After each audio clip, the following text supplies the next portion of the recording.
Hey, this is post-production Matt, just giving a warning that this episode today features some pretty serious topics. As always, content warnings are in the description, and I highly recommend you check them because, again, they're very serious topics.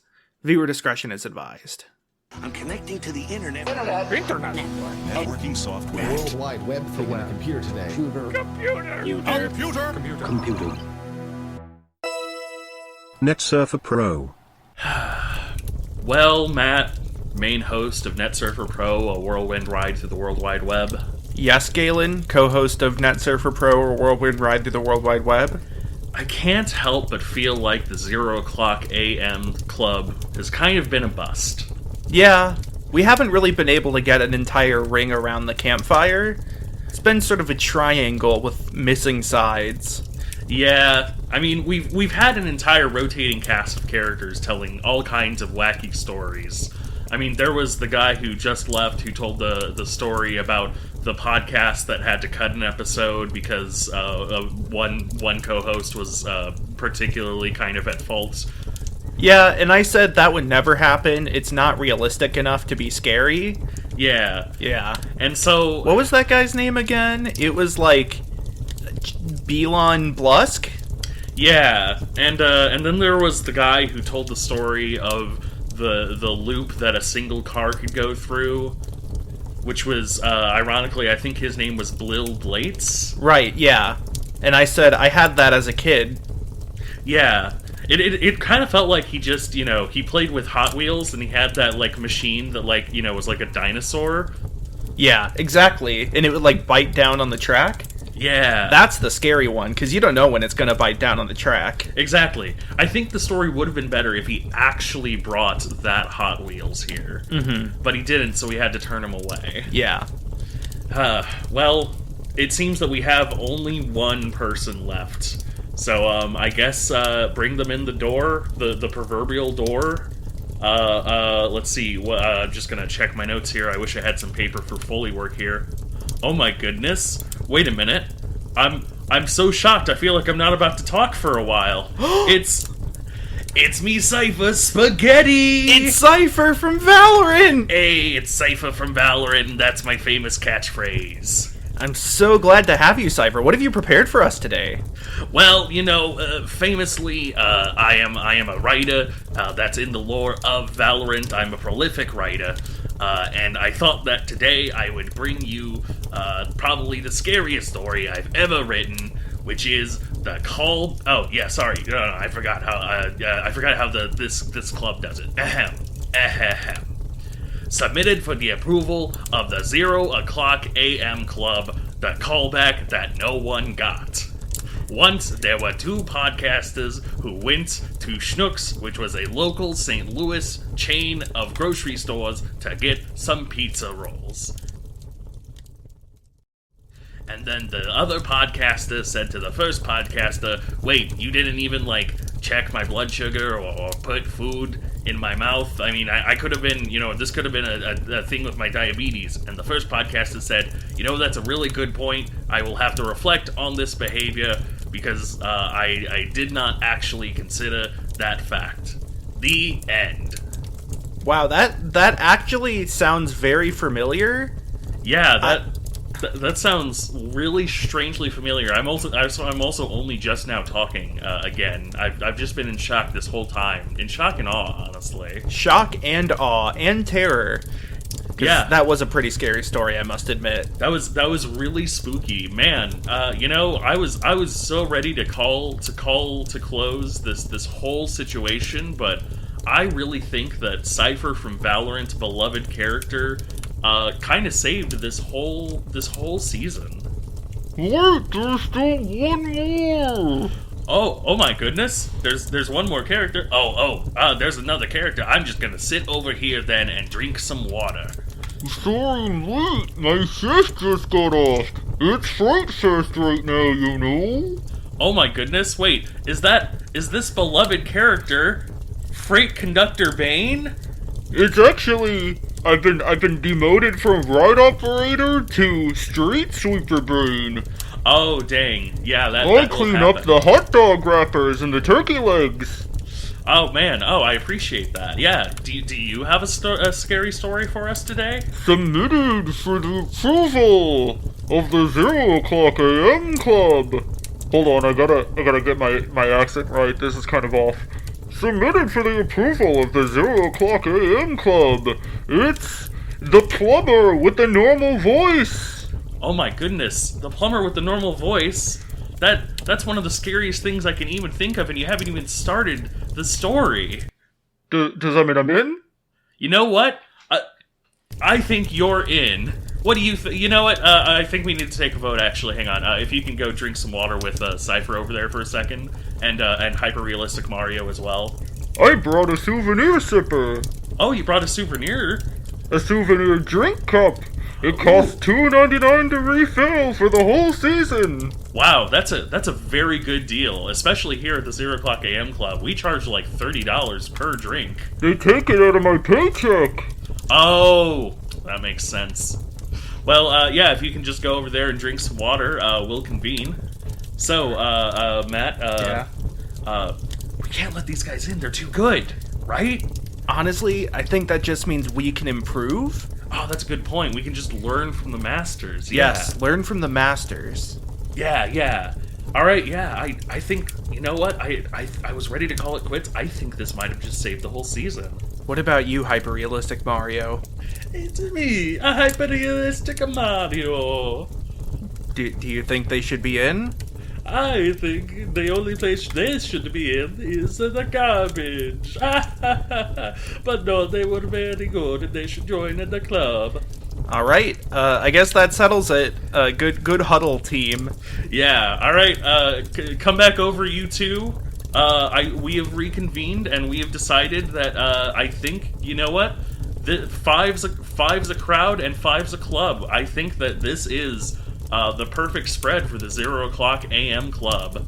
Good job, everyone. Good job. We did it. Yeah, we're gonna put our hands in the middle here and say 1, 2, 3, yay! Yay! Well, you guys don't have to say yay as well. Wait, hold on. Where'd that door come from? Wait, you said there weren't any doors. Wait, I said there weren't any doors, but hang on. Well, I mean, I guess we have to step through it now. Right. Whenever you see a door just standing by itself in the woods, that means you have to go through it. Yeah. Okay, you three, you should stay here. And, just make sure, just turn away anybody who shows up because, 6 is like a big crowd. But we're going to walk through this door and just see what's on the other side. All right.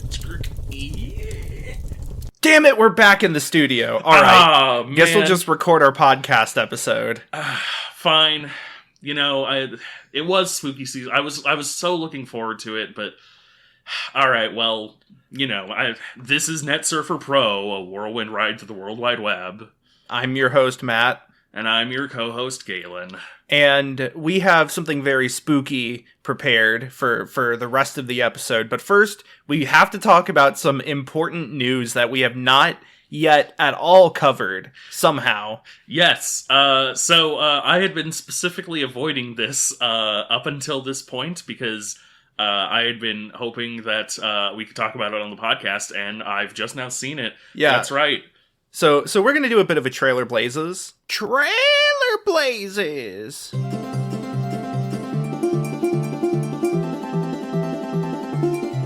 Yeehaw! So yeah, of course we're talking about the Mario Bros. Movie trailer. Yes, the Illumination Entertainment movie? Yes. And famously starring just an absolute wild cast of Jack Black as Bowser, Seth Rogen as Donkey Kong, Keegan-Michael Key as Toad, Anna Taylor-Joy as Princess Peach. I believe that we had somewhat live reactions about this much earlier. I believe we talked about this earlier, but the actual first trailer has finally dropped, and we have seen it. What do we think? So, I hate the term mid, but I feel like that's the only way I can describe what I've seen of the trailer. Like, it doesn't look bad, but it doesn't look good. Yeah. It looks kind of like what I expected, maybe a little better, because I wasn't sure how they would represent, like, the Mushroom Kingdom and everything. I mean, like, Bowser's Castle was pretty clearly inspired by the one from, like, Paper Mario, and I thought that was a really good touch. The The Mushroom Kingdom itself, I thought was fine the way it looked, I guess. The character voices are fine. I think that's the big thing, is the contention over one specific voice. But I want to go over, like, Bowser, Jack Black, perfect. He does a really good job embodying the role. He seems like he's really excited to do this role as well. Yeah. Keegan-Michael Key as Toad, they did a little bit of, like... I'm sure they pitched his voice up a little, but he sounds like Toad, but able to listen to. Yeah. You know, it's not, "Hello, Mario!" Yeah, it is not the grating voice that would almost certainly be way too much for a long-form movie. I like it more than the one from Super Show, where he's like, "I'm the Toad Warrior. Yeah. I'm gonna drive off a cliff, Mario." Those are really only the two voices that we've actually gotten. Who was voicing Kamek? Because oh God, the Kamek yeah. voice was good. Cause like, Is it like Nick Kroll or something? I don't think it was. Seth Rogen is Donkey Kong, and I don't remember who Kamek was, because I don't think Kamek was like, you know, a big celebrity voice TM. And Zendaya was Michi, of course. Yes, of course. But, so the big one people are talking about, of course, is Chris Pratt as Mario. Yes. And we have pretty different opinions on it. Yeah. Let's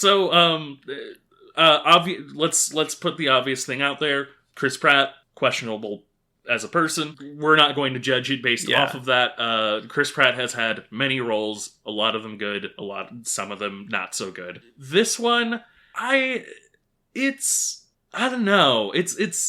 I don't think Mario has to be Charles Martinet Mario. I mean, you know, really famously, there was the Super Mario Brothers Super Show that, despite not being, you know, the typical Mario, had just an absolute banger of a Mario in, oh goodness, what was his name? John Leguizamo. Captain Lou. Yeah, Captain Lou. John Leguizamo was Luigi, right? Yeah, Captain Lou Albano was, it was the Mario for Super Show. John Leguizamo, I think, was only in the first Mario Bros. Movie. Oh, I think it was somebody else who played Luigi in Super Show, and then somebody else who played him in 3 in World. Yeah. And so, you know, I do not think that while I see an argument that, like, this is the first really big, like, step into a multimedia franchise, they should have the voice TM. I don't necessarily think that has to be the case. I do think Chris Pratt's voice is not the best. I won't say he's not trying to put a little stank on it. He's trying to go for something, but I just don't think he nails it. Yeah, I think it's like, so I was really hoping for it to be the Brooklynite Mario as seen in Super Show in the first movie.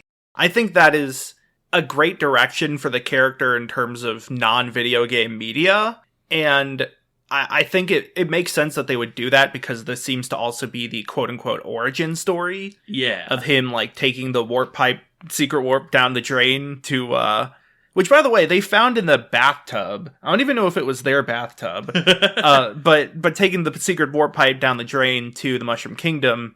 And it felt like, to me, Chris Pratt was trying to do more of a Brooklyn accent. It wasn't a great one, but it felt like that was the thing. I think for me, a lot of people say that Chris Pratt is just doing his normal voice, but that's really not true, considering the fact that you can hear him talk before the trailer on, like, the Nintendo Direct.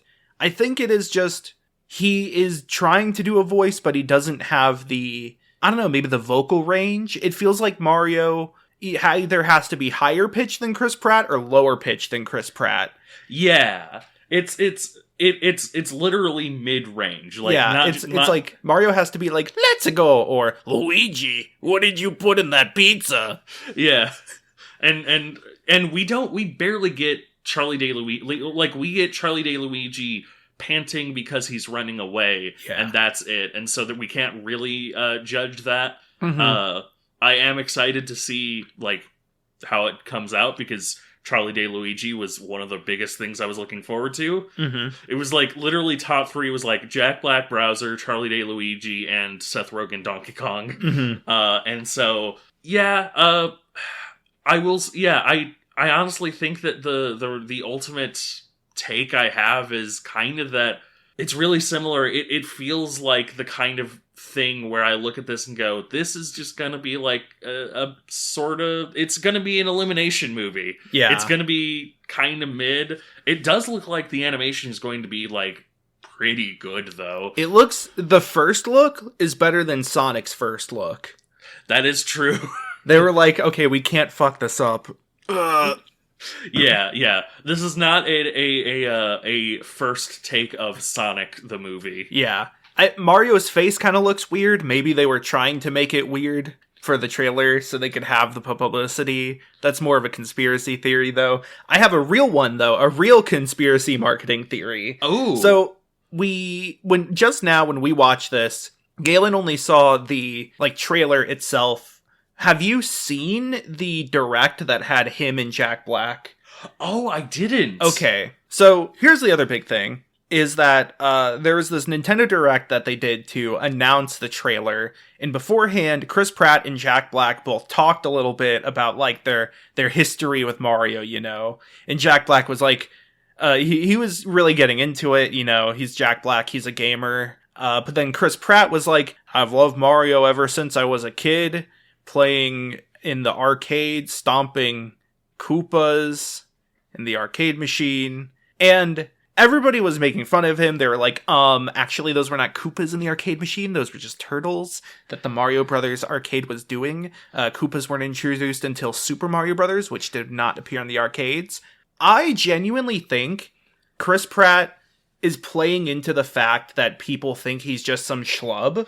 Yeah. I think he's trying to drum up controversy in a way that is not, damaging. Yeah. The best bad publicity, good publicity you can get is him not being a super fan.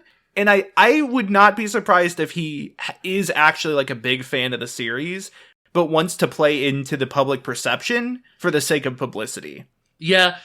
There's, of everything you can criticize Chris Pratt for, not being a Nintendo fan or not knowing Mario really is probably the best thing that they could have gone for, essentially. And so him it would absolutely be in theme to be yeah, I love those Goombos. Right. because Gamer outrage. Because when he was first announced to be voicing Mario, he made a video on Twitter that was just here's my Mario voice. It's a me, Mario.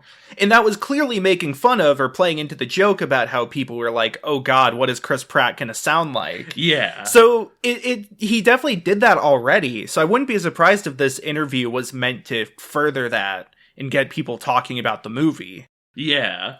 I think, again, the Sonic movie had sort of the miracle marketing of the Sonic movie remake, Yeah. And I have to wonder if, the people who are working on this, maybe they don't want to intentionally make it bad, but I'm sure if Chris Pratt caught on to that, people were expecting his voice to be bad, he would be like, I can do this to increase sales or something. Yeah. Or it's just a funny bit because he's a comedian. He's a comedic actor. Yeah. It's...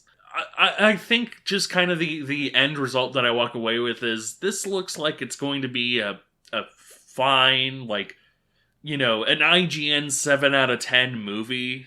That's what I would expect, though, I think. Yeah.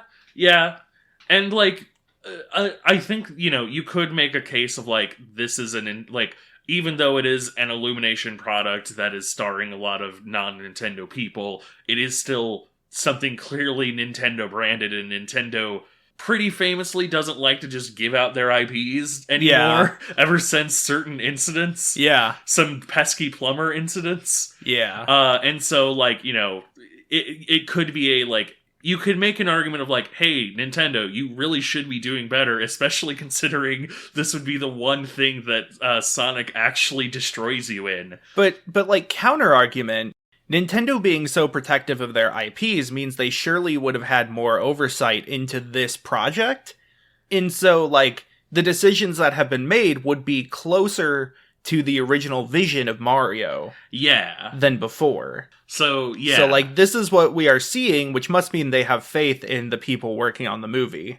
Yeah, and so, you could make a point of like, hey, Nintendo, this should be a better product, just bar none, you considering your track record. But at the same time, like, I don't know, a mid movie is not terrible. Yeah, it's not terrible. But yeah, it's I think this is going to be, unfortunately, I think this is going to be one of those disappointing times where it's not riotously bad or riotously good.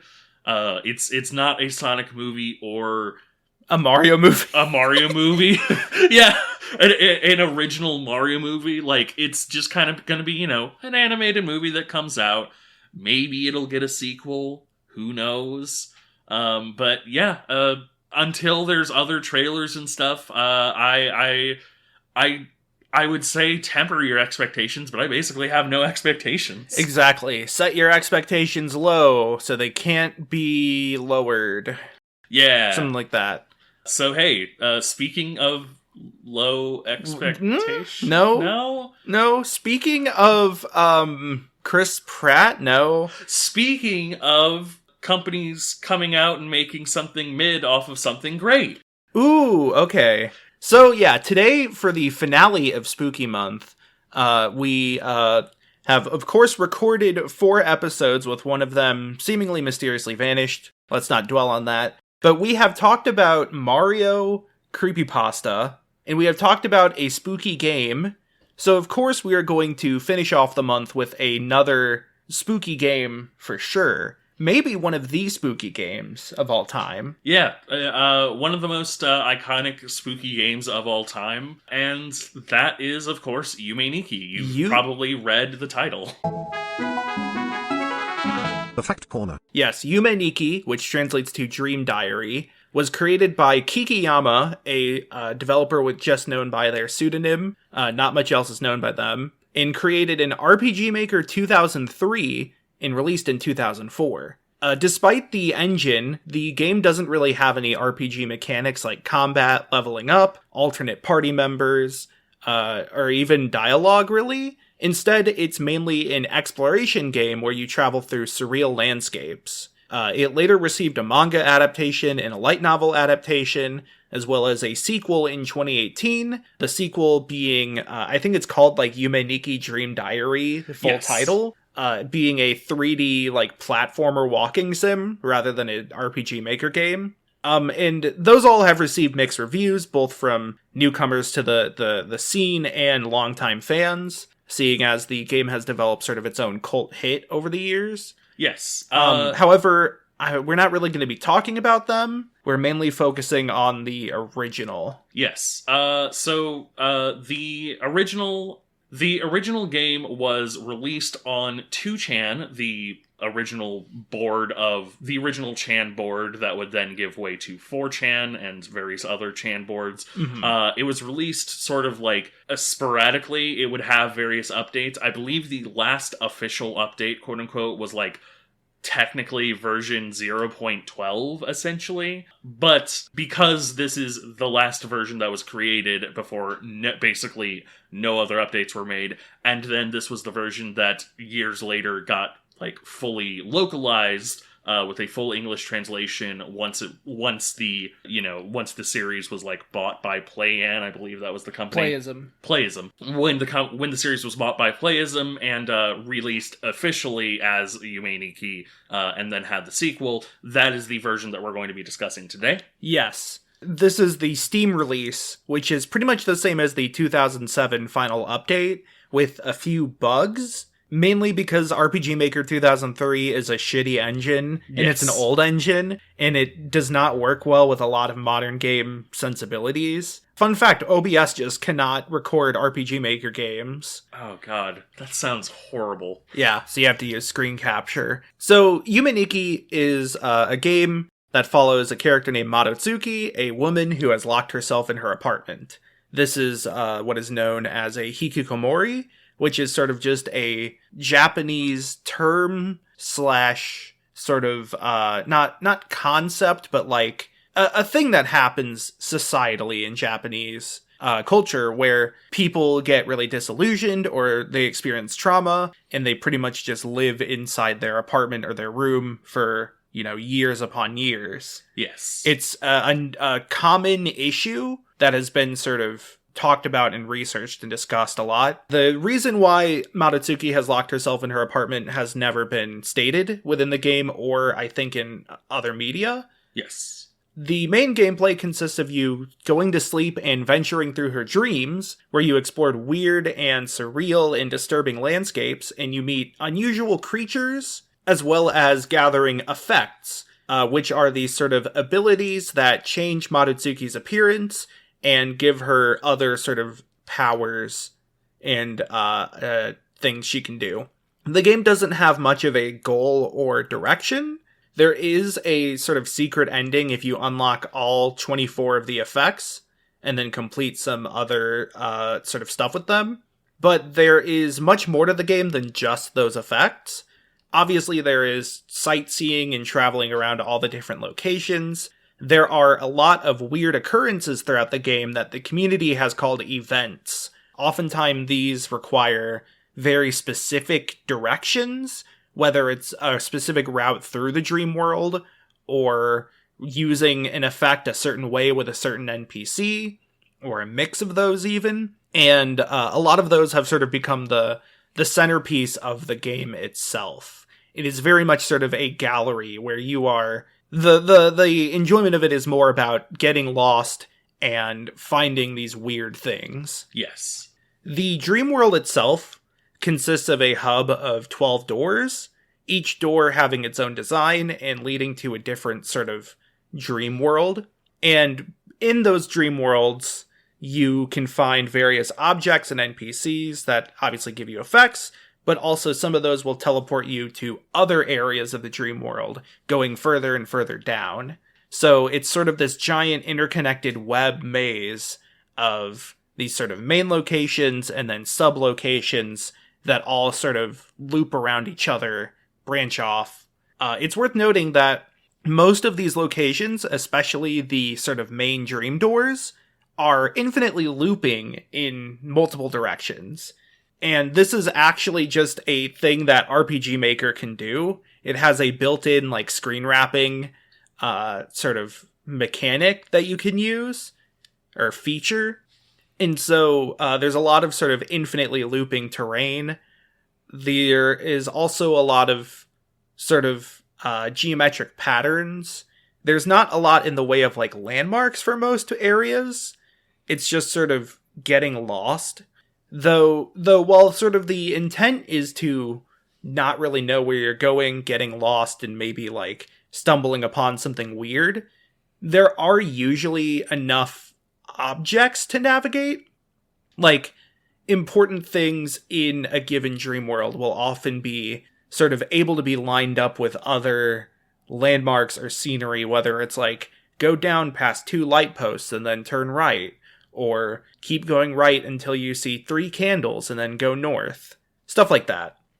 And usually the sub-worlds will not be looping and will instead be linear or pretty self-contained. The game is generally mostly about getting lost, as you have said. The game uses RPGmaker through 2003 kind of to great effect, honestly, for what it is. As you said, even though there are no mechanics like in an RPG, the game essentially builds itself trying to use the limitations to tell its story. The looping worlds, especially sort of like the worlds that are mostly like a bunch of items kind of in a void, are, like, those are usually, like you said, landmarks. You can kind of find your way through them. And because you can find your way through them, it isn't 100% random, you can still find your way back to specific areas. And so the game has this kind of internal mapping system to where, even though it does have random events, you usually won't get 100% lost if you know what to look for. Yeah. The game is one where you can try to map it out, and that is an option available to you, the player. So I want to, before we go too much further into Yume Nikki, I want to bring up sort of one of the main precursors to the game. Now, since Kikiyama has been pretty vague about anything and is very hard to reach, I don't know if this is actually an inspiration for Yume Nikki, but when talking about this sort of genre, there is another precursor that is very important historically and culturally, which is LSD Dream Emulator. Yes. So, LSD Dream Emulator was a game designed and sort of written and composed for by artist Osamu Sato, and that game involves exploring dream worlds that are often open, empty, and vague, and nondescript, and finding sort of NPCs or objects that will then teleport you to other dream worlds. And these games are very similar. They rely on low-res graphics to create the impression of something rather than outright showing you like a monster or a character, which often leads the player to fill in the gaps. They have very similar like blank world design. Now, one thing I do find interesting here is LSD Dream Emulator, rather famously, is based off of an actual dream diary that one of the developers had, because I believe she had, just like constant recurring dreams and constant recurring motifs in those dreams, and so began keeping a dream diary that would eventually lay the foundation for LSD. However, what's interesting to me is that LSD Dream Emulator is, I believe, essentially fully random. There's a lot of specific events that will happen. There's kind of like an internal spooky meter that, like, literally the game will just sort of like keep adding more and more spooky elements until you're forced to interact with one of them, like the big shadow figure or replacing textures. But at its core, it is literally as random as can be. Whereas Yume Nikki feels as though it is actively trying to tell a story about Madatsuki. And so, like, it is consistent internally, and a lot of the consistency feels as though it is trying to say things about her as a character. Yes. That's, I think, a good place to start with going back into Yume Nikki now. Yes. So, I don't really think, there's not really a way to summarize every location. There's a lot of locations. I think I want to point out a few important ones, though. Yes. So, and also a few important effects as well. So, some of the important locations, of the, 12 hub areas, most of them, like you said, are just sort of voids with stuff in them. Yeah. If there's one criticism that I could have for this game, and, no game is completely outside of criticism, there is a good amount of levels that are just kind of big voids with stuff floating, or, big voids that have, like, little tiles that make weird noises. And that's not inherently bad. That is, in fact, sometimes that's what dreams be like, dog. Sometimes, your dreams do not inherently make sense, but those areas, while they are 100% required, or a lot of them are required to get various effects, are definitely less interesting than a lot of others. Yeah. I think, so the most important ones to keep in mind that I want to at least bring up are Dark World, which starts off pretty much completely dark. You could try and navigate your way around, but most of the landmarks are sort of markings on the floor itself, and so you can't really navigate easily unless you have the lamp effect, which when worn will light up the screen. This is sort of important because it's sort of almost a Metroidvania-esque system of you have to get an effect elsewhere to then explore this area further. Yes. And this isn't really used often, but there are a lot of times where progress to either an effect or an event will be blocked off by the use of an effect. So you might have to backtrack later. And I think game design-wise, it's always nice to know that ahead of time. Like, hey, effects can do things like this. Because each effect has something you can do when you press the 1 key while you're equipping it. And these range from doing weird noises to something very important, as I'll get to soon. For the lamp, for example, it flickers on and off, so you can, make the dark room dark again while still having the lamp equipped. And then some effects will change the world you're in when equipped, such as the umbrella, which creates rain, or the Yukiona, which creates snow. And those are used in various interesting ways. Sometimes those are not quite obvious. Other times they are a bit more obvious, like the lamp, as mentioned before. There is a fire in one area that can be put out by making it rain or snow. So sometimes it is a bit more like clear that there is a interaction there. Usually the interactions that are not quite clear are the ones that lead to secret events and stuff. Yes. One of the most notable being Monoko. Here's just sort of an example of a effect and event. So in the, I want to say it's the Dark World or the Puddle World, there is a passage that can take you to like a forest with a road. If you go to the left down the road, then the road will infinitely loop. But if you go to the right, you will enter this room that's like just the road in a dark void, and there's these weird, like, growing creatures that kind of look like uteruses or something. Yeah. Really creepy. The fans have come up with names for everything. I'm going to try not to use the names too much, because not many of them are really that descriptive. Then if you go to the left again, you return to the road, but something's different. There is a corpse on the ground in the middle of the road with traffic cones around them, and you can get a stoplight effect. And there's other stuff you can visit. Now, the road is connected to a place called the Black and White Desert, which has this sort of cartoony, like newspaper comic style to it.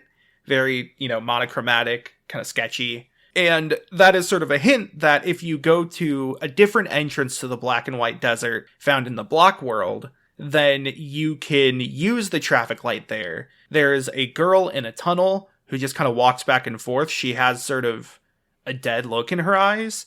And if you use the light switch, then she like distorts and kind of disfigures. And if you interact with her while you use the stoplight, then she will like spin. It'll change basically to a video of her spinning around. There's sort of music being played, and you see she has like blood coming out of her eyes, and there's extra arms and stuff, and it's all grotesque. Yeah. That is sort of a typical example of how this game uses effects, how you can find effects, how the secrets in this game works, and what an event might be. Yes. It's worth noting that you can always press the 9 key to wake up. Madatsuki like pinches her cheek. That was me pinching my cheek. And classic pinching cheek noise. And there are some times where you will either be stuck in one location, or you will be like stuck in a cutscene. And in either of those cases, the only thing you can do is press 9 to wake up. The game does not have enemies in the traditional sense, but there are very occasionally chasers. Yes. Specifically, one of the most common ones, I don't remember the name for it. So, these are called Tori Ningen, which roughly translates to chicken human or bird human. And it's these, like, they're like very tall, they look like schoolgirls with, like, big beaks. Yeah, or like giant noses. Yeah. You know Pearl from Steven Universe? Yeah, it's like Pearl from Steven Universe. Yeah, except instead of wanting to teach you sword fighting, she wants to put you in a square. Yes. If you get caught by a chaser, you will almost always go into jail. I almost said gay baby jail. It's just regular jail in this game. Yeah, sorry, Simple Flips. Shoutouts to Simple Flips. Yo, shoutouts to Simple Flips. But, and you won't be able to really move out of there except unless you wake up. Outside of that, there's not really any threats to you. There's not, like, danger. There's not, like, monsters, Yes. There are spooky events, of course. Mm-hmm. One of the more famous ones, not the most famous one, but one of the more famous ones, is there is a very slim chance that a door you can go through in the one of the void worlds that has... It's the void world that has a lot of the, like, angular walls around it. Number world, they call it, because it has a bunch of numbers on the floor. The number world. If you go into a door, which sometimes has, like, a slightly different symbol, it will open up like a zipper you can go through. I believe there is another tunnel that you have to go through. It's a staircase. Yes, it's a staircase that has a little, like, blob friend. Yo, my man Kyukyu-kun. Yep. It's a little blob friend. He's kind of gross looking. He's rubbing the stair railing in a weird way. Yeah, he looks kind of like a fetus, maybe. But if you go up to the very top and enter the door, you will get jump scared. There are generally few jump scares, but this is one of them. Is you get jump scared by like a weird face that's like kind of distorting in on itself. If you have visual epilepsy or you have photosensitivity, do not do this. Yes. This is like one of the only things in the game that will do that, and it's very bad. Yeah, but it's also notable because after you get jump scared for a little bit, Monotsuki actually wakes up immediately, like automatically. Yeah. There's a very occasional various things that will wake you up automatically, and this is one of them. I think that's the only one. There's actually one other one. Really? There's a witch effect. Oh yes! Yeah, there's a witch effect in which you have a broom that can float. It is used in, like, one area, I believe, but it is also used in another area. By which I mean, it has one general use that's, like, actually kind of, like, signposted, but there's also a secret where if you use the effect on the top of a roof area, you will fly off screen, and then you'll be in this like little, like, it looks like it's supposed to be kind of like a side-scrolling shooter. Yeah, but it's just you going around on your little witch broom. Mm-hmm. And if you take off the witch effect, then Monotsuki falls, and she falls out of bed. Yeah. Which is adorable. So that actually brings me to something I wanted to mention, is that, so the reason I brought up Monoko, the whole traffic light thing, is also because there are some story arcs in this game you could think of. Yes. It's not explicitly stated as a story arc, but the chain of events between finding something and then finding something else that it leads to can sort of be viewed as like its own storyline, essentially. There are more or less like connections you can draw through that. And there's one long arc specifically that I want to bring up because it ends with that witch cutscene. And I think I didn't realize this until today that this existed, but it actually kind of pieced together some things I had about sort of the game's story. Obviously, the story is very obtuse. It's never actually stated. And so you're kind of left to assume and think about what actually is going on yourself. It's very much a theory game in that way. Yes. And I don't want to say that in a bad way, because sometimes it can be good. And the imagery in this game is very striking, so it feels like it wants you to come to conclusions. But so, to get to that scene with the roof, first you have to go to Hell. Nice. This is a map that is nicknamed Hell. It is sort of a giant red maze, very bright red. It's horrible to navigate. Yeah, it's another criticism. Again, even though it is designed to be confusing, Hell is terrible. Yeah, Hell is terrible. It's Hell. It's Hell. Yeah, there's multiple ways you can reach Hell by interacting with these like almost 3D polygon-like pre-rendered objects. I believe you called them Petscop objects. Yeah, they look like Petscop. So you interact with them, you go to Hell. Nice. You have to then walk through a blue door in Hell, which leads you to a forest. Not the forest with the road, but a different part of the forest where there are like eyes in the trees watching you. From here, you have to go to a creepy train car where inside there is a creepy guy thing sitting on the train. If you sit anywhere in the train for at least 7 seconds and you leave, the sky turns red outside. Then from there, you have to go to the left of the screen where you find a bunch of faceless witches, sort of creepy figures. And if you keep going past that, you getting the witch effect. From there, you have to find a bed in the dream world and go to sleep on it, which then takes you to sort of an underground, like, basement tunnel area. There's a staircase with a bunch of hands on it as well. You can then take the elevator in that basement area up to the mall entrance, which will then guarantee that you can reach the roof of the mall, which otherwise requires like a 1 out of 32 chance that's rolled whenever you go to bed. Yes. And then from there, you can fly off the roof as a witch. Yes. So I think that is interesting because...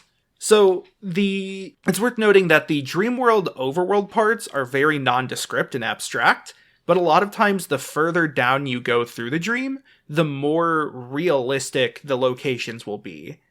Like, outright, some of the hardest to find, most secret areas have, like, actual just PNGs and stuff, like, of a cityscape or something, or moon rocks. One of the more famous areas is called Mars, and it's basically just a picture of either a desert or maybe literally Mars. Yeah, exactly, yeah.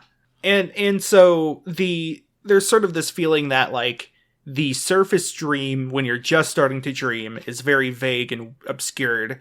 But as it gets further, you get a little closer to the truth or closer to real-life experiences being reinterpreted via Madotsuki's dreams. Yeah. Now, when you think of that, this goes through a lot of very specific locations, and it has a lot of interesting details that I think point towards point towards sort of specific events in Madotsuki's life, and it ends very specifically in a way that we will bring up the reason why it's interesting later. Yes. I want you to keep that story in mind, though, as we go through this. So, before we get to basically the big event, not the ending, but the big event, there are a couple other ones I want to bring up. So, there is as we mentioned, there is Mars. There's a moment where you can go to a room that has a character who is named, I don't remember the name. Masuda-sensei. Yes. And he's he looks very weird, but he's one of the characters that seemingly, I won't say helps you, but like kind of helps you. If you go to the right, there is a room that has a bed, and if you sleep in it, I believe there is a semi-random chance. I don't think it's so random as the others. There's a lot of random events. I know that I said you can map this area out, and you still can, but there are still various events based on random chance. But there is a random chance that the UFO that you're in basically starts crashing, and you crash land on Mars. And if you go left on Mars enough, you end up going into a structure that brings you down into, like, this kind of weirdly mechanical area.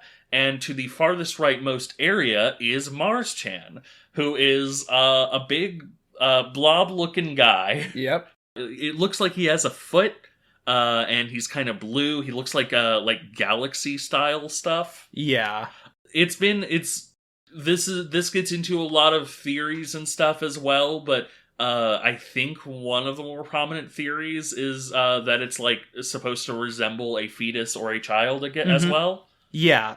So we can just talk about some of the themes of the game itself. Yes. There's a lot of bodily imagery, a lot of which are related to sort of sexual organs or babies and fetuses, reproductive system.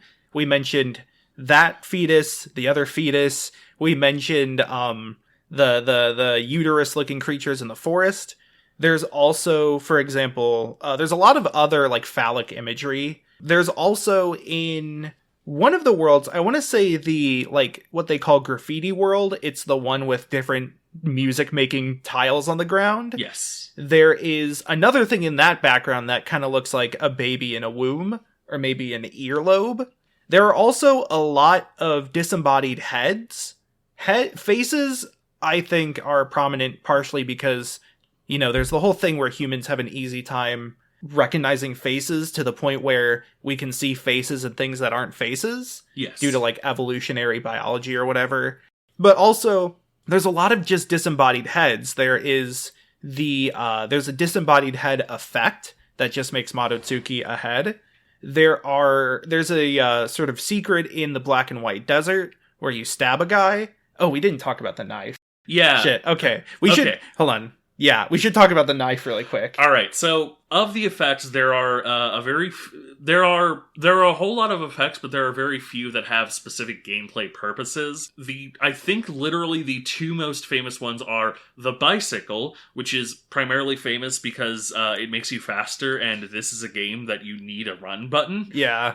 It is, in a lot of fan games, it is extremely standard to have a bicycle. And the knife effect. Yes. The knife effect is really interesting, and it's really interesting specifically because while a whole lot of effects have little to no purpose, the knife has a wide range of uses.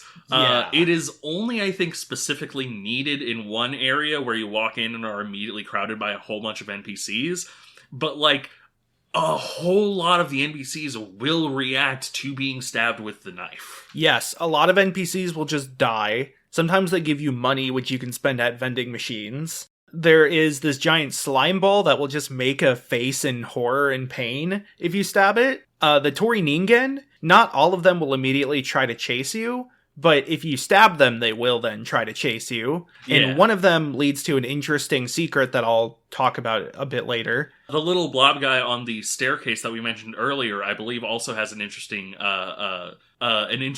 reaction where if you stab his hand, he does fade away, but his face warps before he fades away. Yeah. There is trying to think, there's a few doors that are blocked by NPCs that you have to stab in order to get through the door. I think there's a couple doors you also literally have to stab themselves. Yeah. It's a whole verb that you use throughout the game. And while NPCs will react to other effects, the other main one being the cat, which will move NPCs out of the way sometimes, move them towards Marutsuki, the knife is the one that is the most sort of universally applicable or used. Yes. Which leads to a lot of interesting theories. Yes. To me, it is interesting because it could be sort of Marutsuki letting out her bottled up emotions into her dreams. This is her way of venting. But also, it is worth noting that as them all being dreams, they are in a way part of Marutsuki herself. Yes. It could be sort of representative of self-harm. Yeah. And so... Or it could be revenge against the things that she might have felt wronged her. So if I'm allowed to posit, for example, that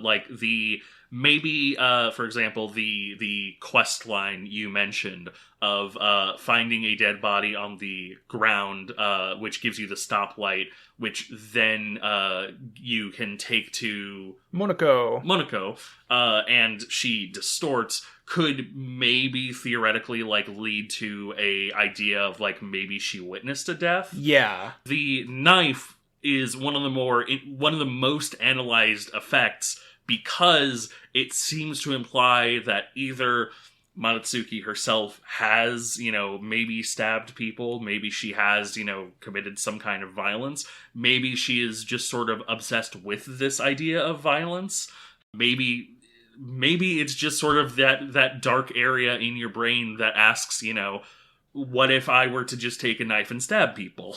But the violence is really present and really interesting. Yeah.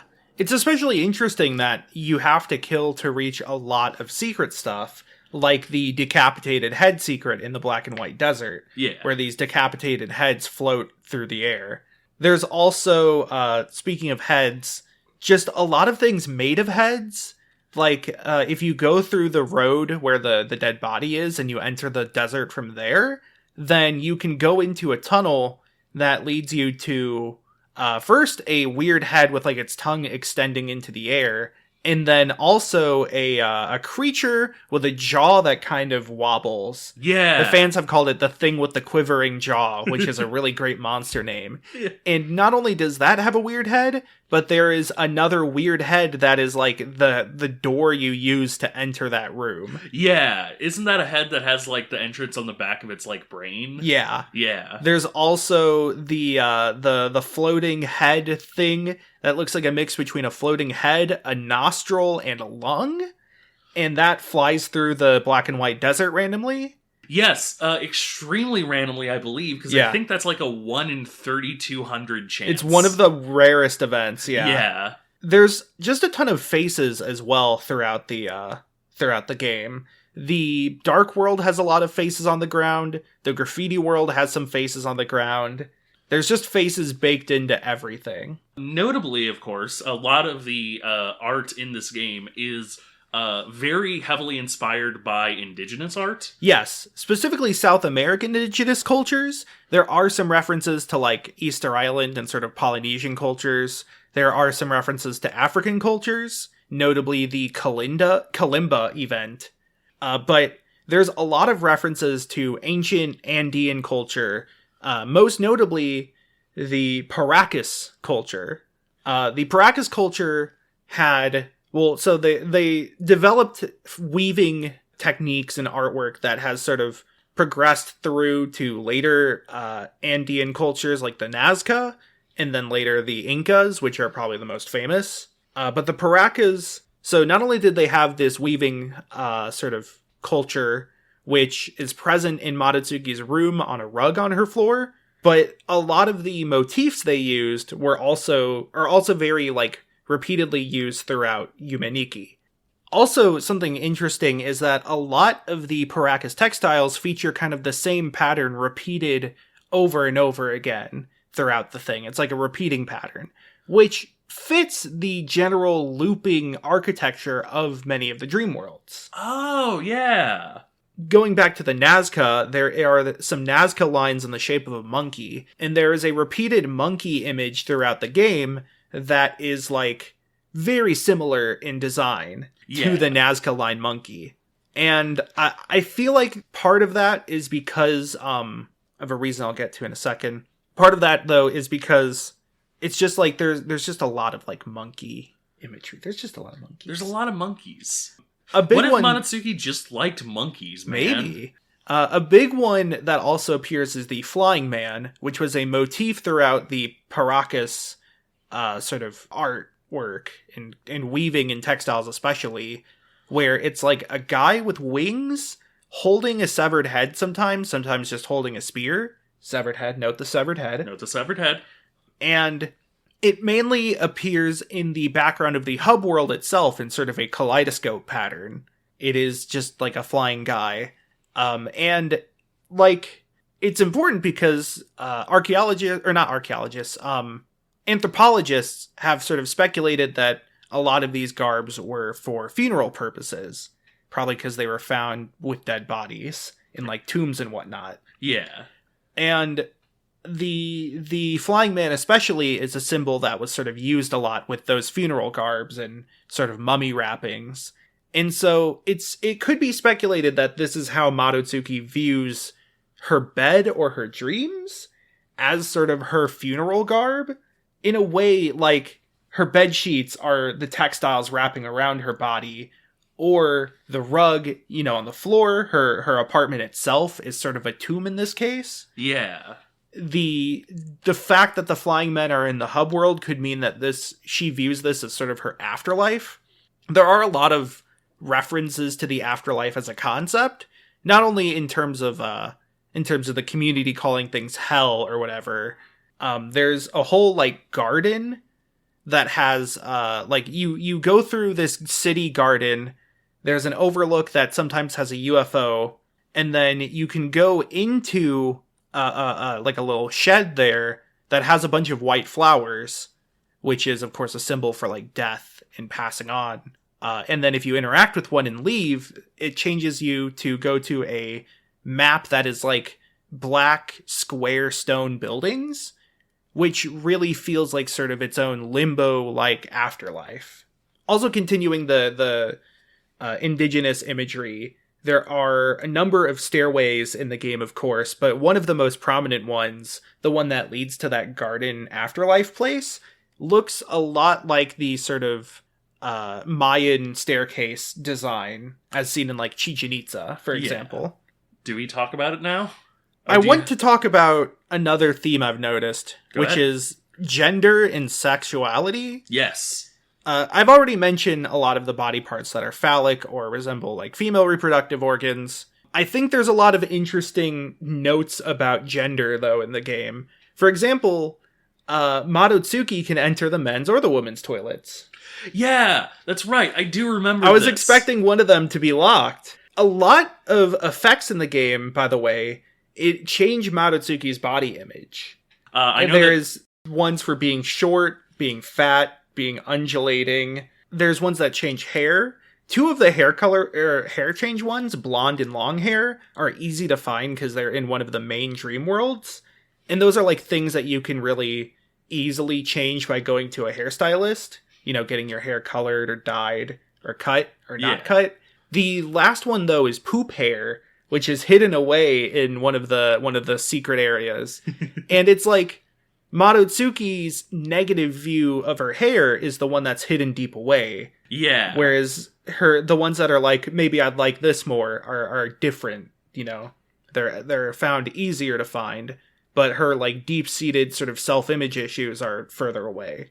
Yeah. It's also sort of interesting to me that the chasers themselves are seemingly and heavily theorized to look like sort of schoolgirls. Yeah, they're very feminine. They have like long dresses, they have like ponytails or pigtails or stuff like that. I believe you said that you called Madotsuki a woman earlier, which is not incorrect. But it's important to note that we don't really know her age. The general, which like you can call a young girl a woman for clarity, but the general consensus is usually that she seems to be kind of a schoolgirl age, like, you know, teenager, which plays into a lot of the puberty, like, angle of a lot of the sexual imagery, and could also help explain the like, look, the weird, like, distorted feminine look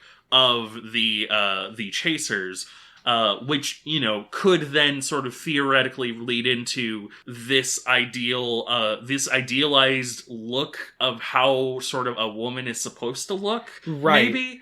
I say idealized, but like, you know, even then, like, that distortion could easily also be read into as sort of like weird, like, not gender envy, but like gender antipathy of like this idea of this is a woman that she's eventually going to become. Yeah.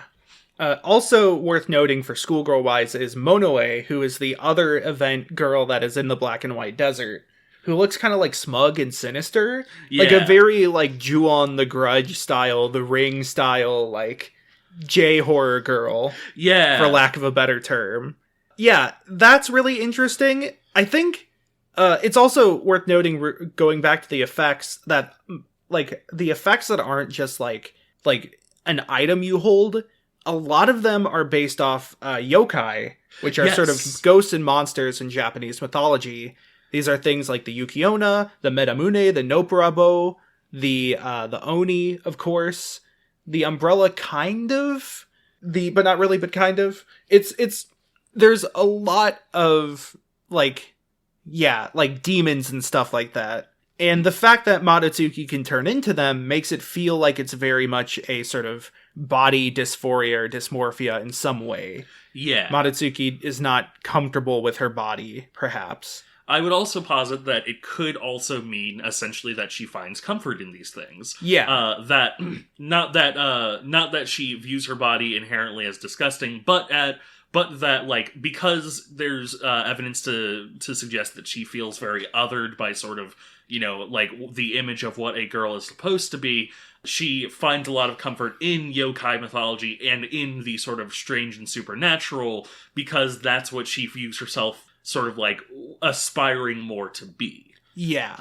Also, just sort of fun, there is a Madotsuki hiding in a closet. If you go to the sort of sequestered area in the checkered path. Now, I don't know if this was really a thing that was in Japanese culture or terminology. Kikiyama clearly has some research done into sort of South American culture. Maybe Kikiyama is familiar with Western culture as well in the term of the closet. Yeah. But that's worth noting. That's just sort of interesting nowadays. That's very fun. Yeah. Similarly, though, so this feels kind of gross to say, but I feel like there is a lot of imagery that suggests that Madatsuki experienced some amount of sexual trauma. Yes. So we had a trigger warning at the beginning. We're going to be bringing this up now, so just an additional trigger warning. One of the general theories that like is not hard at all to sort of see why it becomes one of the big theories is that Madatsuki was perhaps sexually abused. We see a lot of the sexual imagery as a lot more gross. It's not usually like a good portrayal of femininity exactly. Mm-hmm. There's the one of the more interesting things is that the face jump scare, to get into it, you have to go through a door, as I mentioned, that looks like a zipper. Yes. And the creature that is on the staircase could read as a fetus, but like could also very much read as phallic. It is phallic, and it is rubbing a stairway rail in a really weird way that could be viewed as sort of like sexually suggestive, I guess. Yes. And then, of course, face. It doesn't really look like anything in particular. It's hard to make out details, but it is one of the only things that forces Madatsuki awake. Yes. Yeah. Yeah. There is a whole lot of evidence, essentially, and it's one of the more, I won't say popular, but like one of the more generally accepted theories is that this sort of leads to an assumption that Madatsuki herself was perhaps at least, if not the victim of sexual abuse, has sexual trauma related to maybe an attempt. Yes. Now, I would also like to posit, I have heard a theory, at the very least with the sexualized imagery, that if we accept Madatsuki is a school child, that it could be more about puberty. It could just be more about Madatsuki's body is changing, and going through puberty is kind of a gross thing. Mm-hmm. That does not inherently explain the face, of course. There is still a lot to read in there with it, but I would just like to say that the just because it is the like generally accepted theory does not inherently mean it is the only one we should consider. Right. But I would also like to say that, you know, if this is something that you personally have experienced and this gives you catharsis, seeing it in this manner, you know, seeing it kind of portrayed in this way, then do not let me take that away from you. Yeah. You get from the game what you get from the game. Yes. And I think... So I wanted to bring that up first before we talk about the biggest event in the game, because that sort of viewpoint ties in a little bit to this event. Yes. May I talk about this? Yes. So give us the rundown. How do you get there? So there is a house in the White Desert. You have to travel. Nope. Not in the White Desert? No. Right, no, it's not in the White Desert, it's in the, like, pink area. It's, like, in a sort of pastel area. So you start by going to the snow world, and there is a lone balloon. Interacting with the balloon takes you to the Pink Sea, which, interestingly, has towers that kind of look like double helix or chromosomes. Interesting. Within the Pink Sea, there is a house that is home to a character known as Poniko. Poniko is kind of adorable, honestly. Mm-hmm. Poniko is a little girl who has like a blonde pigtail. Now, I do want to bring up that blonde hair in Japanese cultures typically denotes a foreign person, mm-hmm. Usually like an American or just, you know, somebody who's European. But blonde is typically associated with not being from Japan. And so it's interesting that Poniko is sort of like an off blonde. But the house is genuinely, it looks like very cozy. It's, you know, it looks like it is a safe place. If you turn off the lights, most of the time you simply turn off the lights and the music in the house changes to kind of like a lullaby rendition. And it looks kind of creepy. There's a creepy rat poster. That thing comes by my house, I kill it. If it were me, I would stomp on that poster until it was a small brown stain. I gotta tell you about the Madagascar poster sometime. But the house otherwise is seemingly normal. However, every time you enter the room, every time you enter the house, there is a 1 in 64 chance, if you turn off the light, that the single most famous thing from Yume Nikki will appear. That being Uboa. Uboa. Describe Uboa. So Uboa is a monochrome face. It is fully black and white. It's kind of it's shaped like a half circle. It has this weird like melting face look. And like there's a lot of as we've mentioned, there's a lot of like decapitated head motifs, but this doesn't look like necessarily a decapitated head, just like the face of somebody who is present, essentially. Mm-hmm. And the music will immediately change to a really sinister tone. The screen, I think, shakes a little bit as you are in the room, and I don't know if you can exit once you trigger the event. Yes. So the only thing that you can do when you are there, aside from choosing to wake up, is go and interact with Uboa. And if you go to Uboa, you enter an area which is known as, I believe, Uboa's Trap. Yes. And Uboa's Trap is, well, would you like to describe this one? Yeah. So, Uboa's Trap is sort of a endlessly scrolling... It looks kind of like the black and white desert, which is why you sort of got that mixed up at first. Uboa is there in the foreground, but his face is like removed, almost like you took a pencil eraser to his face. And in the background, the sky is completely black. There is a figure with a bunch of hands kind of like reaching down and like groping some hills and mountains in the background. Yes. It endlessly scrolls. The only thing you can do is walk or wake up. Yep. I think, is that the one that's also like vomiting blood as well? Yeah. It's extremely unsettling, and it is, again, probably the single most famous thing in this game. Yeah, it's worth noting how out of the way Uboa is. You have to find a balloon and then another balloon, and then you have to flicker the lights in Poniko's house, and there's only like a 1 in 64 chance that that'll actually work. And that's not 1 in 64 chance like every time you click on the light. You have, like, every time you enter the room, you get a 1 in 64 chance of it happening. If it doesn't happen, you have to exit the house and then come back in. I was at it for like 15 minutes on stream and couldn't get it to happen. It is sort of a jump scare when it happens, too. Yes. There's very few jump scares, and that's one of the other ones. Yeah, I wanted to further sort of describe Uboa, because his face looks like a mix between sort of a Greek comedy mask, like the stereotypical theater masks. Yeah. Sort of almost looks like the Scream, or Scream, the mask from Scream, which is based off the painting The Scream. It kind of looks like those images where you like stare at it for a minute, and then you look at like a wall and you see Jesus or something. It definitely looks kind of melted. It looks like it's giving a really gross, distorted smile. Yeah. Like it's ruthlessly happy, wickedly so. It has like this line kind of going to its eye, implying that it's sort of cracked or broken in some way.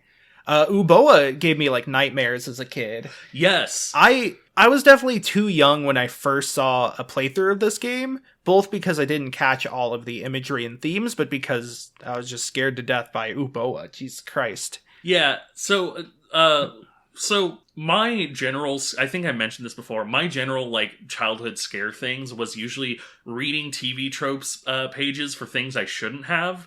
I would read something and it would be like, oh, this, like, you know, this is a game where a fucked up thing happens, and I wouldn't be able to sleep at night, sort of like imagining something that was probably way worse than the actual game itself. Uboa is not inherently scary on his own, but let me be 100% clear, it is really dark outside when we are recording this. I have to drive home, and I am going to be a little bit scared as I drive home because of this conversation, because Uboa is still just a little bit scary, honestly. Yeah, now Uboa is a big part of this game's legacy. We've used the term Uboa-likes in the past, which you have coined for clarity. I do not want any credit on the wiki of our podcast. Yes. So, Uboa is just sort of like a black and white scary face made in MS Paint, and that means it's kind of easy to replicate, though I tried and it was very hard to make something scary. Yeah. But, shoutouts to Wise Guy.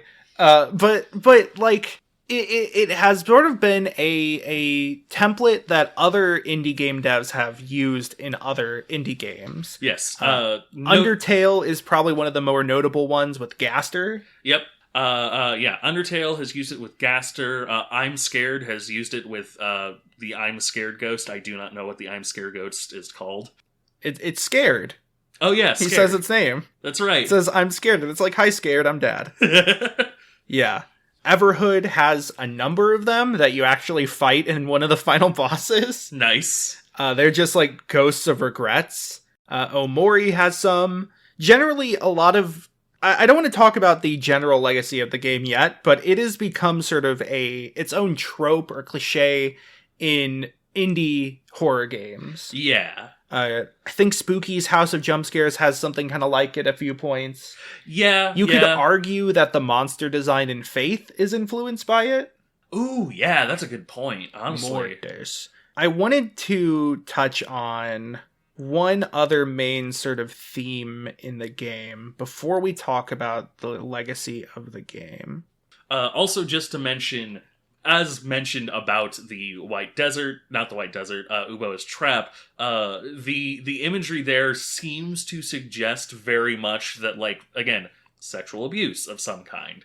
And it's really interesting that it happens in Poniko's house too. Yeah, it's so wild. There's definitely sort of connections to be made about how you use balloons to get there, and her house kind of looks like a party hat. Yeah.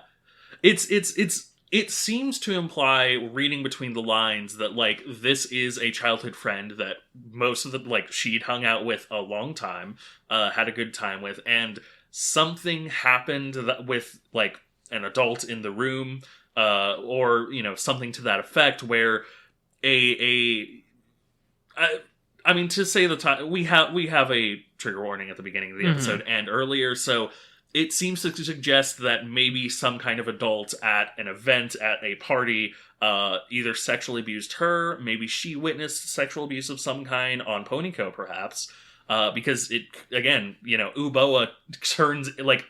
Poniko turns into Uboa. Yeah. And so, like, the implication and the theorizing surrounding it is, like, so... It's very, it's a very guttural take, but it's also a very guttural reaction from what we see. Right. It's a very evocative event. So we haven't talked about the ending yet. Yes. Yeah. So another huge content warning. We put it at the start. Okay. So the goal of the game is to find all 24 effects. Yes.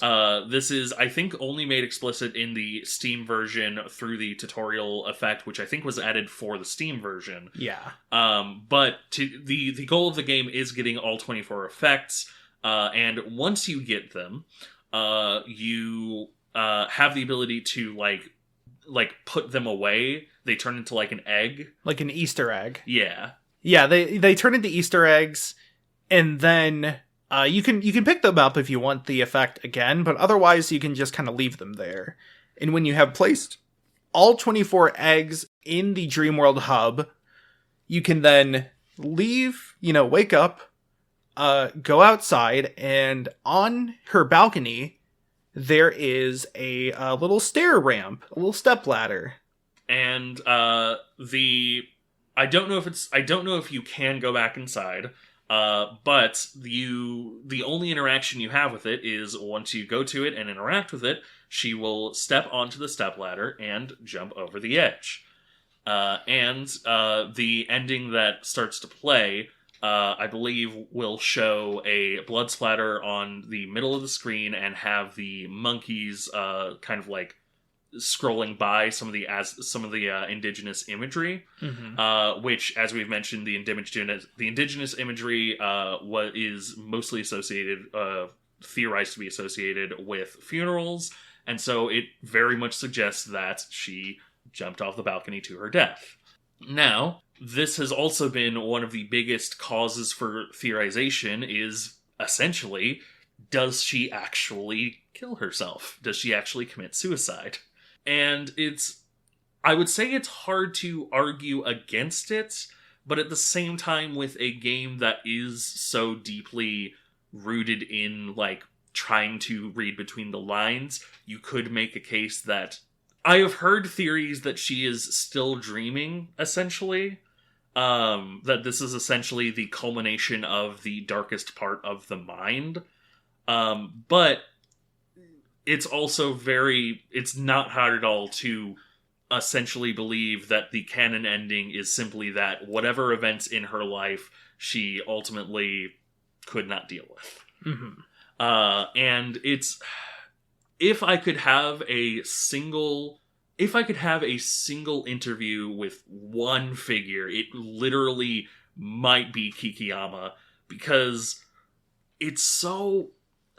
I'm not going to theorize about Kikiyama's life. We do not know them. We do not know who they are, why they made this. I'm not going to say, like, oh, Kikiyama might have been going through their own things. But the way that this story is told has been, like, extremely... It's been a lot of reading between the lines, and so to get something so clear at the end is really jarring and really interesting as well. Right. I also want to put just general, like, for clarity and just for my opinion on this, while it is extremely jarring and while it is out of nowhere, I do not think it is inherently bad that it is not signposted.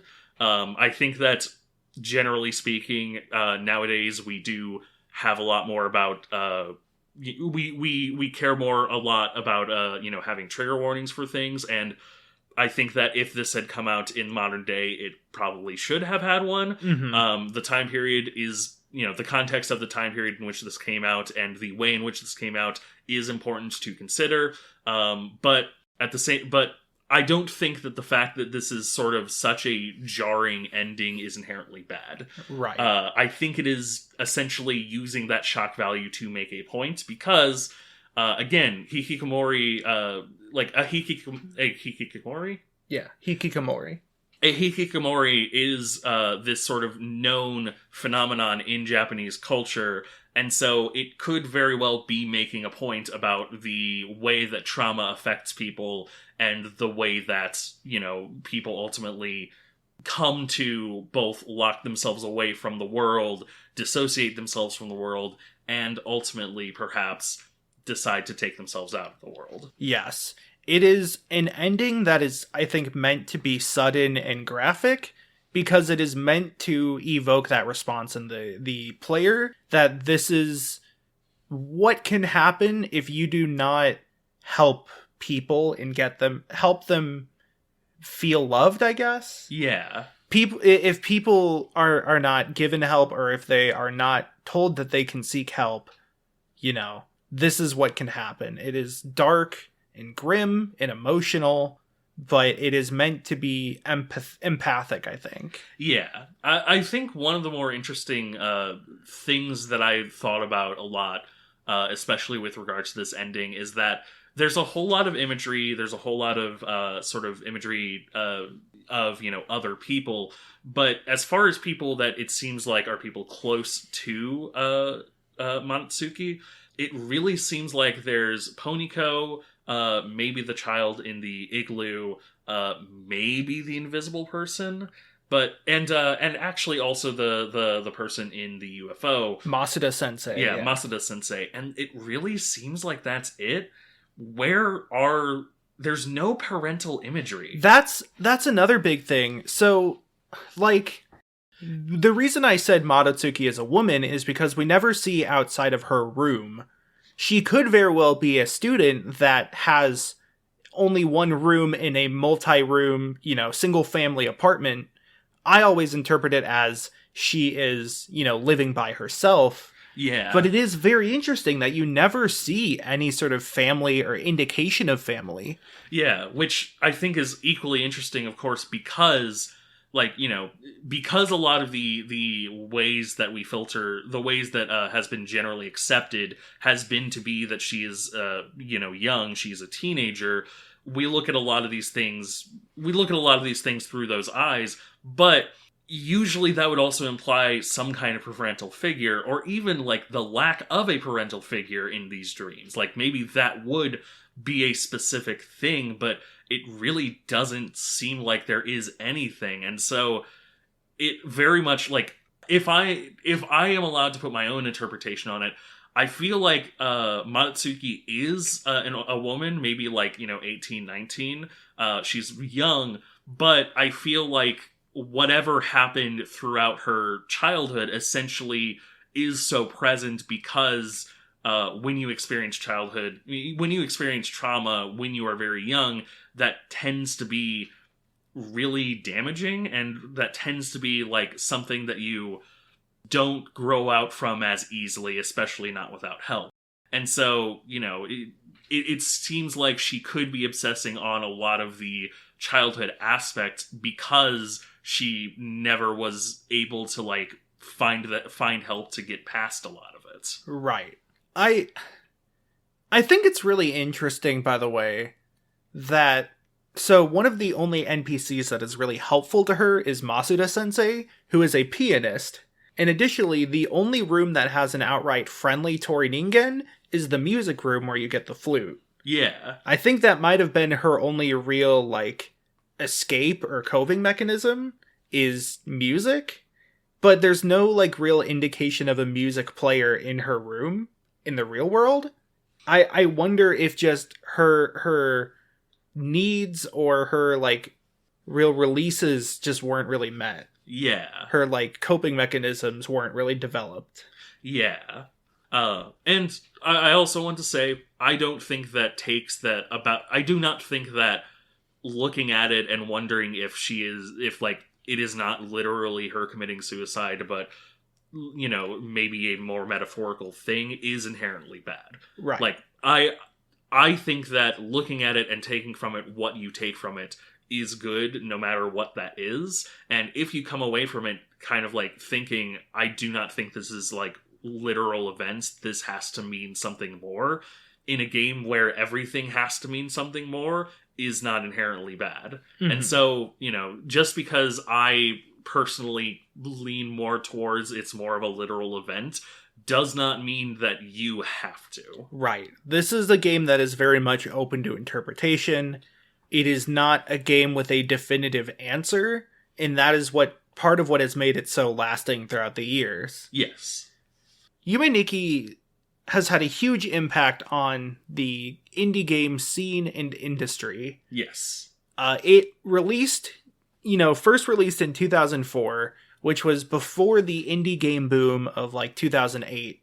And its final update was in 2007, with the English translation following soon after. So it's sort of a major figure in the West perspective of the indie game boom, alongside things like Cave Story, Spelunky, Braid. Yume Nikki was not just a game that was mechanically crunchy, it was a game that had a lot of substance, and I think that made it very appealing for a lot of people.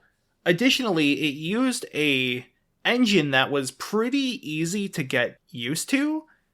RPGmaker, in my experience, is horrible for making a crunchy game with unique mechanics, but in being so simple of ostensibly a walking simulator, it paved the way for a lot of other horror games using RPGmaker, which, if you're just making tile sets and, locations, is very straightforward and simple.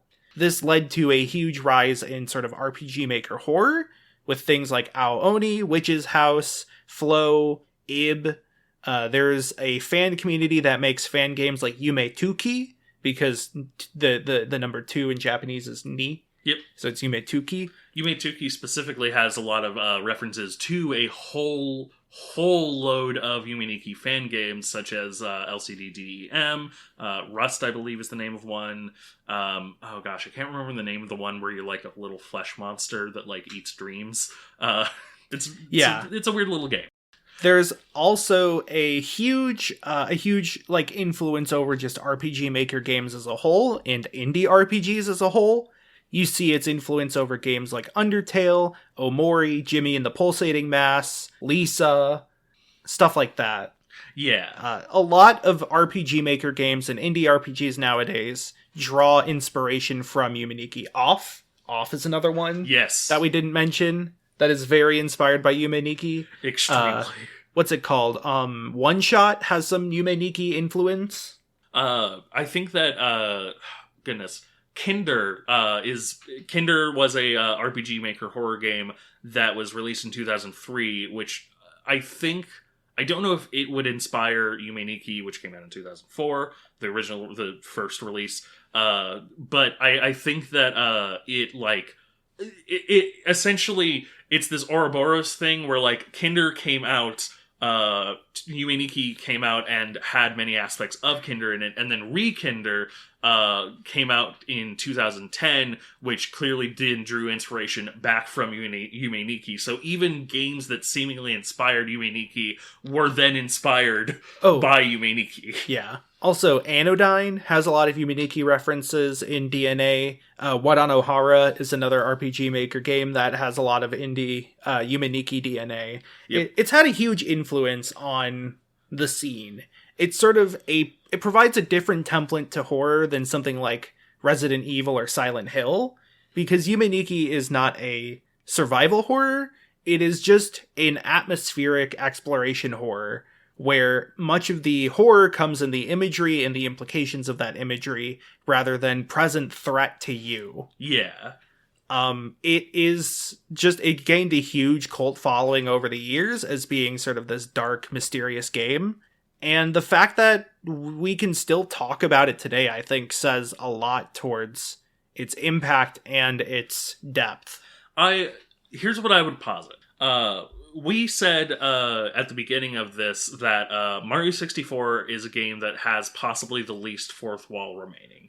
Yume Nikki is not a game that has absolutely little fourth wall remaining, but it is a game that has a whole lot of documentation. We know the exact chances of Uboa showing up. We know the exact chances of the weird little guy in the White Desert showing up.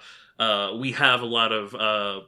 there's actually also a lot of really fun, weird trivia about like various things of behind the scenes in 2003 or RPGmaker 2003. Fun fact, a lot of the music is actually like pitched within the RPGmaker, and so like the original versions of the music are different than the versions that play in game at any time. That's a fun thing you can do in RPGmaker. Yep. And so like there is quite a bit of fourth wall that has been shattered, but I find it interesting because a lot of that fourth wall shattering seems to mostly keep reinforcing things. Like, the fact that Uboa has a 1 in 64 chance, for example, does not, the fact that I know that does not make its impact lessen. If anything, it honestly makes it even more interesting that such an event has such a rare chance of happening. The fact that Mars and, everything that comes with Mars is also an equally random chance. The fact you have to wait 7 seconds on the train. It all serves to reinforce the fourth wall, almost. Mm-hmm. Yeah, by adding this level of, sort of obscurity behind things, it kind of makes you focus more on them in their sort of meaning rather than them as bits in a computer. Yeah. Which I think is really special. Yeah. Additionally, it does often feel like the culmination of, playground rumors. A lot of the events feel like things somebody would make up, like go into Ponyko's house and turn the light switch and there's a chance it'll be a spooky face. Yeah. And I think that style of design, that philosophy of, you can create a game where there are these weird secrets that only some people will get, and you kind of rely on word of mouth to make them known, is super cool, and it fits the genre so well. Yeah. And that's definitely given Yume Nikki part of its mystique over the years, is you kind of have to use message boards to figure out half these things. I don't even know how to off-ramp this episode. Yeah, really. I don't want to end it on a bit necessarily, but I don't know exactly how to end this just because I don't think we've done a bad job of talking about Yume Nikki at all. But even everything we've talked about, I am certain that there is a number of various things we have just not discussed. Okay, let's just rattle off a few things that I think are neat that we didn't get to. Okay. There's a little dude in the number world that tips his head over and pours out a red liquid, like the Kool-Aid Man. He's a cool dude. I like that dude. There's a whole area that's like a mall that has a sort of, shadow, sort of vague suggestions of people. And it's really interesting because it has some of the most semi-realistic depictions of people, but also there's another room in there where there's another little dude who's a little freaky looking, but kind of cool, kind of chill. Yeah. Also, in the room with the guy who tips over, there's a painting that looks like the robot from the movie Robots that doesn't have a voice box. It's just a little thing. There's an underground sewer area that has like a weird looking face with like red eyes, but also there's artwork on the background that like if you click on it, it like flashes towards the screen. It's like weird art jump scare. Yeah, it's like weird drawings. There's an area with like purple and white checkerboard pathways, and it's really cool in kind of one of the more serene areas. Just want to shout that out because it was referenced in Vine Worlds. There's a TV in your room that you can click on, and I believe there's also a game system you can play a specific game on. Nasu, which is Japanese for eggplant. You play as this little bird creature and you catch eggplants. One of the whole deep level areas is a whole like Famicom RPG based world. Yeah. There is a house you can go through based off Mother 1, and at the very basement of it you can get the Oni ability. There's also a lot of areas that go to the overworld that is sort of this brown overworld map that has a lot of secrets in it. But also, just notably, there are some demons that you can talk to and they spout numbers. And I almost got one to say 42069. Nice. And then also the overworld of that has these two hands on the like terrain that look like they're kind of gripping each other. And that's really cool. There's some hands throughout the game as well, such as in the Dark World, there's two hands as well on the background. I think there's a hidden ending. I don't remember how you get it, but it's like it like shows the little like monkeys or some of the weird looking cat things, and they like do a little dance almost, and like a really funny song plays. That's the monkey rave. Yes, you find that in the wilderness by looking into a weird box. You can also find a picnic that the Toriningen are holding without you. There's an area where you can go see a bunch of people who are like looking off and pointing at like fireworks, and I believe that's how you get that's how you get one of the effects. I don't remember which one. Well, there's a UFO there, and the UFO in that room leads to a room that then leads to another room that leads to an effect. I don't remember which effect though. There is also this like fenced in town that infinitely loops left and right. And it's in the middle of the wilderness. It's like completely dirt with these little like shanty huts. One of them has this guy drinking. He's just drinking something. And then another one has a little ghost dude that will teleport you to the Famicom world. There's a hot springs with a guy drinking the water in the hot springs. And if you stab him, he stops drinking.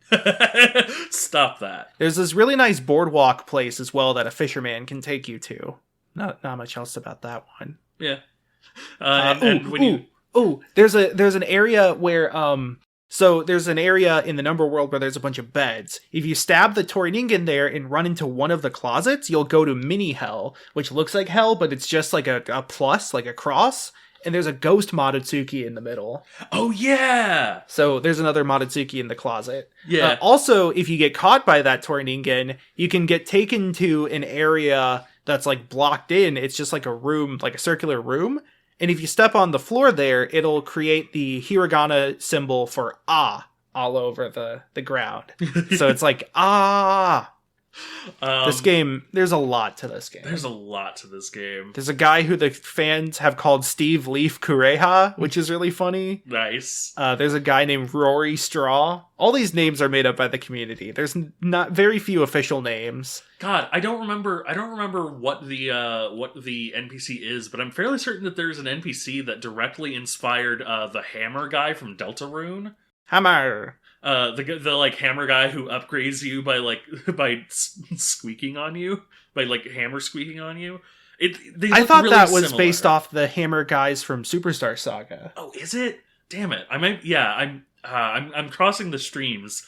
When you're on the boat with the guy who takes you there, he sings this song and it's like wah wee ma wee me wah wee me wah. It's really fucked up and scary. Yeah, so scary that it makes me want to end the episode. Oh goodness. Yeah. So Yeah, this has been another spooky month with NetSurfer Pro. You can follow us on Twitter at NetSurfer Pro, where we tweet out little spoilers in teasers for upcoming episodes. You'll notice one of them has not been actually utilized. Make of that what you will.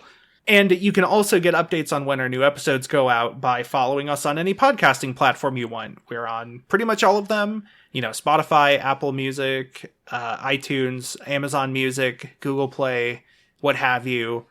Follow us, get updates there.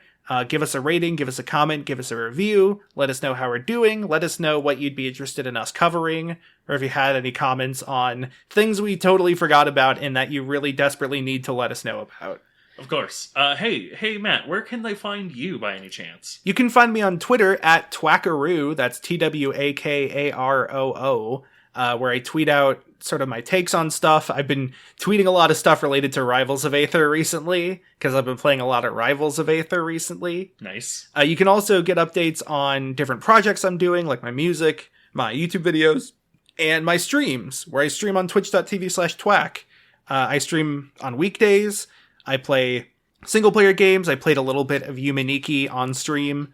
I'm planning on streaming Luigi's Mansion to end out the spooky month as well. If you get this before I finish that, then check that out. I stream a lot of competitive games, a lot of roguelites, just sort of a good mix of things. Nice. As for myself, you can find me on Twitter and on TikTok at Galen Wilson. That's at GALENWLS0N. I post my hot takes and sometimes videos. Most recently, I've been posting little comics I've made of Final Fantasy XIV because I've been really obsessed with Final Fantasy XIV and playing a lot of Final Fantasy XIV online. It's et cetera, copy pasta. You can also find me on YouTube at The Only Galen on YouTube, where I'll post a video one of these days. You can find me on Twitch at Machine Gun Vampire, where I've been streaming more things specifically with regards to this podcast, but I think I might be starting to stream just for myself. Yo, that's pretty PogChamp. I know. You can also here's just a little bit of a secret. You can find me on Tumblr at tumblr.com/Galen Wilson, no zero for the O, because I've been trying to just kind of stop going on Twitter, because Twitter makes me sad. Twitter makes a shitter. Anyway, with that, this has been NetSurfer Pro, and I don't know, I guess we'll just have to walk through this new door that's just appeared. Let me just, God, it's all bees. Oh, bees, not the bee door!